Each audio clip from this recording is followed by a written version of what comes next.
Your cell phone and wireless are perfectly safe.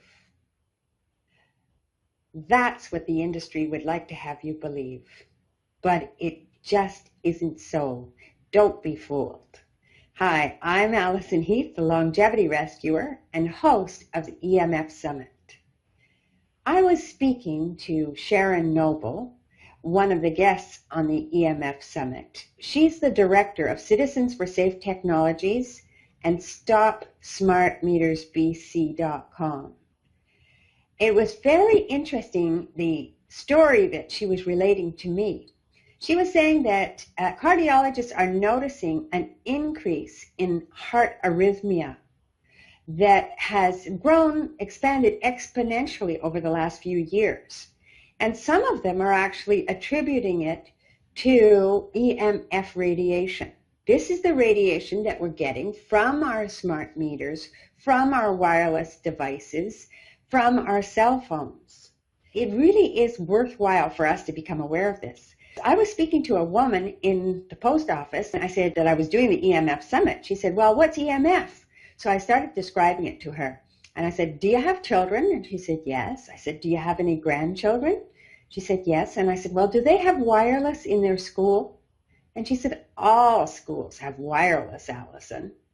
Like I was some kind of idiot. And it's interesting because some countries are removing wireless from their schools. And even in Ontario, we have schools, the Catholic school system has removed wireless from the classrooms. It's so bizarre because all of these schools are already wired. So they could use Ethernet cables and they could have safe technology available for the children. But they're not doing that. Sharon was telling me about Simcoe County. And in Simcoe County, what they did was they installed this smart meters, not the smart meters, they installed the wireless in the school, and very shortly afterwards, several of the students started having heart attacks, and I believe some were fatal. Dr. Magda Havas, who's another guest on the EMF Summit, she suggested to one of the parents of a child who was having heart arrhythmia and was going to need to go in for an operation for a pacemaker. She said to the father, she said, listen, before you take your child in for an operation for a pacemaker, because that's something you really want to avoid in a young person, and she said, before you do that, why don't you keep the child away from school for a few days, turn off the wireless in your home, get rid of the wireless, use wired with Ethernet cable computers. The father did. Lo and behold, didn't the child recover? Now, that's a pretty good indicator if ever there was one. It would be of our better interest not to use wireless in schools.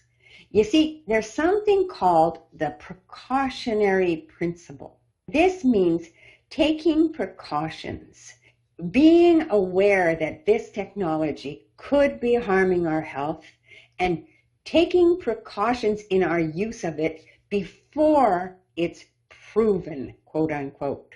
Because you see, what's happening is there's so many studies that were done by credible scientists, like Dr.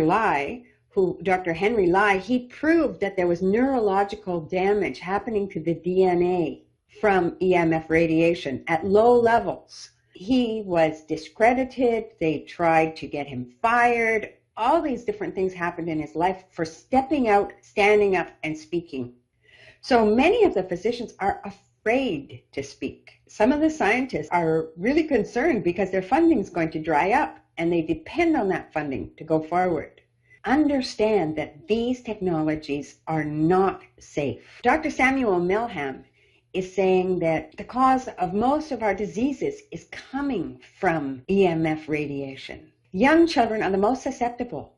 Young children, elderly people, and the ill and infirm. These are the people that are going to be the most exposed, and a hospital environment is full of electromagnetic radiation.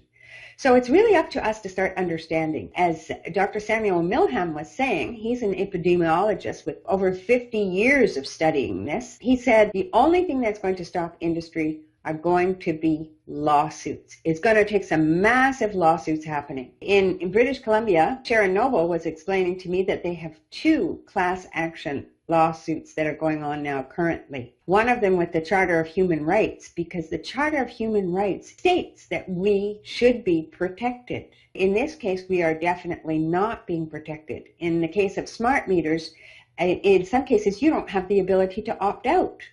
And yet, people are coming with notes from their doctors saying that they cannot be exposed to electromagnetic radiation, such as these smart meters are pulsing out all the time. This is being ignored by the hydro company. They're just installing the meter anyway. So that's an infringement of the Human Rights Charter. For this reason, there's a lawsuit. More countries are becoming aware. More countries are stepping up. The citizens are going to be the one. It's only going to be the citizens. But before you have a child that needs to have a pacemaker, before you put in a pacemaker or anything like that, try turning off the wireless and seeing what happens. You may not be able to control what happens in the school. I was speaking to one of my dear friends, and she was saying that, as a principal of the school, she doesn't have any say at all for getting this school safe. So you may not be able to do anything with the school at this point, but you can certainly do something for your home. And it's at nighttime when your child is sleeping. That is the time that you need to be the most vigilant in lowering the EMF radiation. Don't give your child a cell phone. Don't have them play with it as a toy with their games on it. Remove the wireless from your home. Protect yourself. Do what you can to be safe. And join me on the EMF Summit. Listen to what these experts have to say. Find out about credible science, the real studies that have been going on that, are the ones that are going to help you understand what's happening.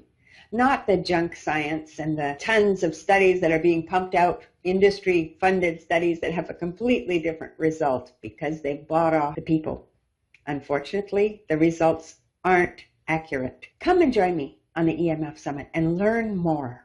Protect yourself, protect your family, and make sure that the children for the next generation and the following generation have a safe life.